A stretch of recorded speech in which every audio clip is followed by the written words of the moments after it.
சாய்ராம், என் அன்பு செல்லமே, என்னுடைய அழகான தங்கமே, வாழ்க்கையில் நீ எந்த அளவுக்கு மனவேதனை அடைந்திருக்கிறாய் என்பதை நான் அறிகிறேன். முயற்சி செய்தாலும் எதுவும் உனக்கு ஒழுங்காக நடப்பது கிடையாது. வீட்டிலும் 1000 பிரச்சனைகள்.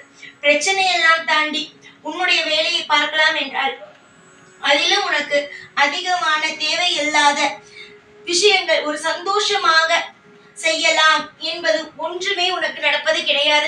இதையெல்லாம் பார்க்கும் பொழுது உன் மனதுக்கு தோன்றுவது ஒரே ஒரு விஷயம்தான், ஏன் எதற்காக நமக்கு இந்த மாதிரியான விஷயங்கள் தொடர்ந்து மனதை வருத்தப்படும் அளவுக்கு நடக்கிறது என்று. தங்கமான பிள்ளையே, வாழ்வில் ஒரு நல்லது நடக்க வேண்டும் என்றால் நடக்கும். அது நீ போராடவே வேண்டாம். கெட்டது நடக்க போகிறது என்றால், கெட்டது இல்லை, உன் வாழ்க்கை நடந்து கொண்டு இருக்கிறது என்றால் அதை நினைத்து நீ கவலைப்படாமல் நீ வணங்கும் தெய்வத்தை தொடர்ந்து வணங்கினாலே போதும். மற்றபடி நீ எதையும் பற்றி சிந்திக்க வேண்டாம். நீ சந்தோஷம் வருகிறது என்றாலும் அது சந்தோஷம் வரதான் செய்யும். கவலை வருகிறது என்றாலும் கவலை வரதான் செய்யும். எதுவுமே யாராலும் மாற்ற முடியாது, தெய்வத்தால் மட்டுமே தான் மாற்ற முடியும்.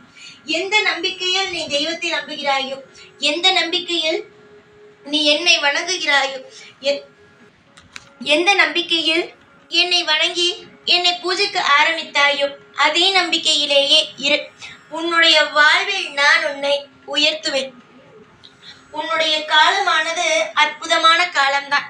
இனிமேல் வரும் காலங்கள் அனைத்தும் உன்னுடைய வாழ்க்கையில் அற்புதமான காலங்கள் தான். எந்த ஒரு காலங்களுமே என்னடா இது இப்படியாகி விட்டதே, தெய்வம் ஒன்று சொன்னது ஆனால் வாழ்க்கையில் இப்படியாகி விட்டதே என்று நீ நினைக்கவே முடியாத அளவுக்கு உனக்கு வரும் எதிர்காலம் மிக அற்புதமாக இருக்கிறது.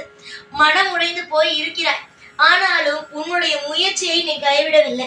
எவ்வளவு உன்னுடைய மனதில் இப்பொழுது இருக்கும் ஒரே ஒரு விஷயம், எவ்வளவுதான் முயற்சிகளை எடுத்தாலும் ஏன் நம் மனதில் நம்முடைய வாழ்க்கையில் ஒரு முன்னேற்றமும் வரவில்லையே என்பதுதான். தங்கமே, உன்னுடைய முன்னேற்றங்கள், உன்னுடைய வாழ்க்கை, உன்னுடைய அனைத்து விஷயங்களையும் நான் அறிவேன். இப்பொழுது உன்னுடைய வாழ்வில் சில சோர்வுகளான சில விஷயங்கள் நடக்கலாம். அதாவது மனதை வருத்தக்கூடிய அளவுக்கு சில விஷயங்கள் நடக்கலாம். ஆனால் அது எல்லாம் நிரந்தரம் இல்லாத ஒன்று.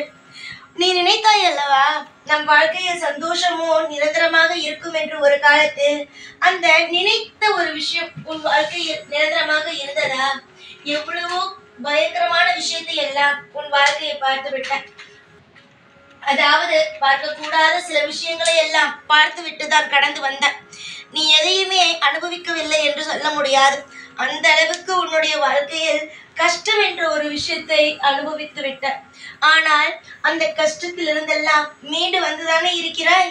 அதிலேயே மூழ்கவில்லையே. உன்னை யாராவது அப்படி மூழ்குதான் விட்டு விட முடியுமா? உன்னுடைய இந்த சாய், உன்னுடைய அப்பா, நான் உன்னை எக்காலமும் கஷ்டப்பட விடமாட்டேன். பல துரோகிகள் உன்னை ஆட்டி வைக்கலாம். அதாவது தவறான ஒரு இடத்திற்கு போய் தவறான பூஜைகளை செய்து மந்திரங்களை செய்து முன்னேற்ற விடாமல் ஆக்கலாம். இல்லை, உன்னுடைய கால கிரகங்கள், உன்னுடைய ஜாதகத்தின்படி இருக்கும் கிரகங்கள் உன்னை முன்னேற விடாமல் தேவையில்லாத விஷயங்களை செய்து உன்னை துன்புறுத்தலாம். ஆனால் இது எல்லாவற்றிலும் நின்று நான் உன்னை போராடி மீட்டு கொண்டு வருவேன். எனக்கு எல்லாமே தெரியும், எல்லாமே நல்லாவே தெரியும். என்னுடைய பிள்ளையுடைய வாழ்க்கையில் எதை எதை கொடுக்க வேண்டும், எந்தெந்த விஷயத்தை கொடுக்க கூடாது என்று. உன்னுடைய வாழ்க்கையில் இன்னும் பயங்கரமான விஷயங்கள் எல்லாம் நடக்க இருந்தது. ஆனால் நானும் அந்த பயங்கரமான விஷயத்தில் இருந்தெல்லாம் உன்னை மீட்டு கொண்டு வந்திருக்கிறேன். யாரை நம்பி நீ என்னை நம்பி இருந்தாய். அதனால் நான் என்ன முடிவெடுத்தேன், இந்த பிள்ளையை இதற்கு கஷ்டப்படுத்த கூடாது. இந்த பிள்ளையை வாழ்க்கை முழுவதும் அற்புதமான ஒரு இடத்தில் நின்று வாழ வைக்க வேண்டும் என்று. அதே மாதிரி முயற்சிகளை எடுத்துக்கொண்டு இருக்கிறேன். கூடிய சீக்கிரமாக உன்னுடைய வாழ்வில் முயற்சிகள் எடுத்த அனைத்து விஷயமும் வெற்றி பெறும்.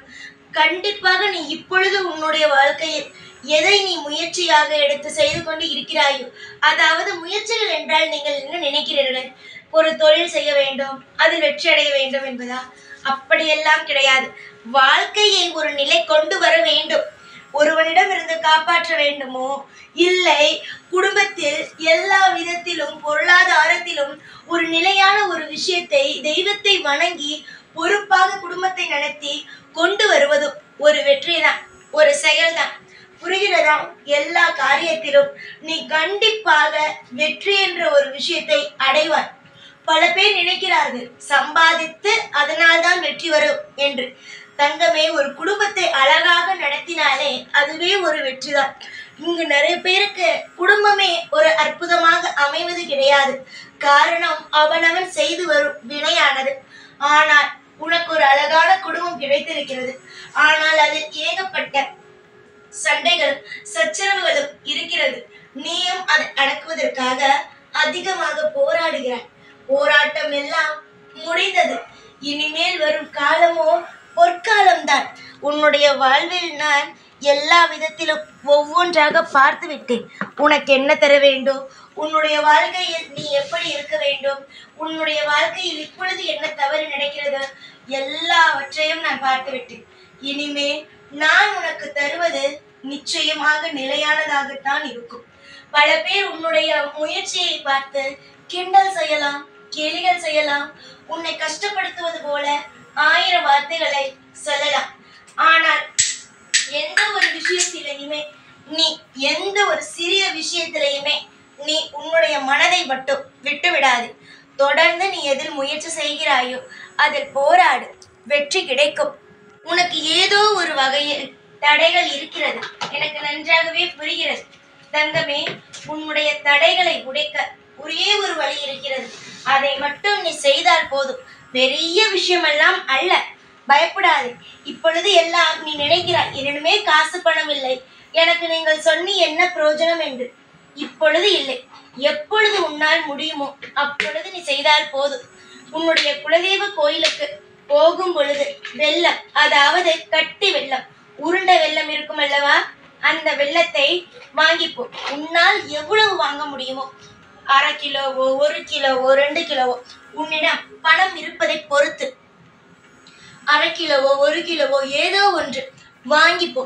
வாங்கி கொண்டு போய் உன்னுடைய குலதெய்வத்தின் சன்னதியில் வைத்து அந்த ஐயரிடம் கொடுத்து விட்டு வந்துவிடு.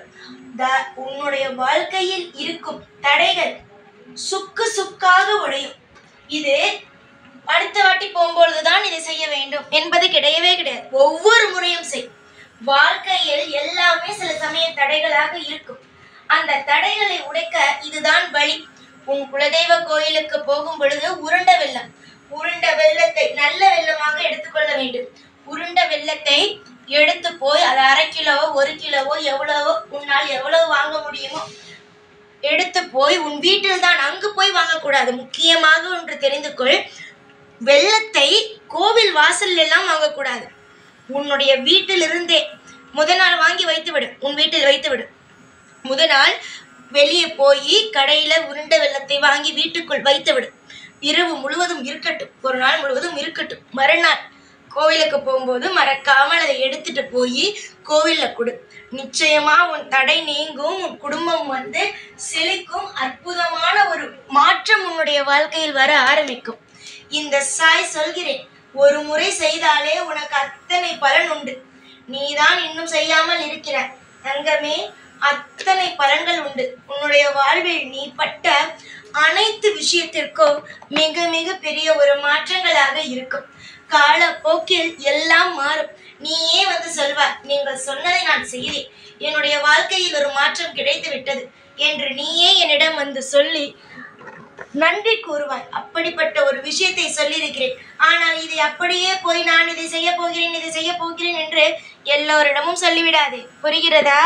இதையெல்லாம் யாருக்கும் தெரிய வேண்டாம். உன் குடும்பத்திற்கு தெரியலாமே தவிர மற்றவர்களுக்கு எல்லாம் இதை சொல்லிக்கொண்டு இதை பரப்பிக்கொண்டு இருக்காதே. அமைதியாக நான் சொன்ன விஷயத்தை போய் செய். நிச்சயமாக உன் வாழ்க்கையில் மாற்றம் வருகிறதா இல்லையா என்பதை பார். கட்டாயம் மாற்றம் வரும். உன்னுடைய வாழ்விலும் அடுத்து ஏற்றங்களாகவே இருக்கும். எல்லா விஷயத்திலும் உனக்கு வெற்றி என்ற ஒரு பாதையை தான் நீ அடைவாயே தவிர தோல்வி என்ற ஒரு பக்கம் கூட நீ வாழ்க்கையில் போக மாட்டாய். இது என்னுடைய உறுதியான வாக்கு. என்னுடைய வாக்கை நம்பினால் வெற்றிதான். இல்லை, எனக்கு நம்பிக்கை இல்லை என்றால் விடு விட்டு விடு, பார்த்து கொள்ளலாம். எப்பொழுது எது நடக்குமோ அது நடக்கட்டும். சில விஷயத்தை சொல்ல முடியும், அதை அனுபவிக்க வேண்டும் என்றால் அனுபவித்துதான் ஆக வேண்டும். செய்ய முடிந்தால் செய்யலாம், அதனால் நல்ல பலன் கிடைக்கும். இல்லை, நான் செய்ய மாட்டேன் என்றால் அதற்கு மேல் உன் இஷ்டம். தைரியமாக இரு, எல்லாமே நான் பார்த்துக் கொள்கிறேன். எப்பொழுதும் எல்லா நாளும் உன் கூடவே இருந்து உன்னை வாழ வைப்பேன். இந்த சாய்நாத். ஓம் சாய்ராம்.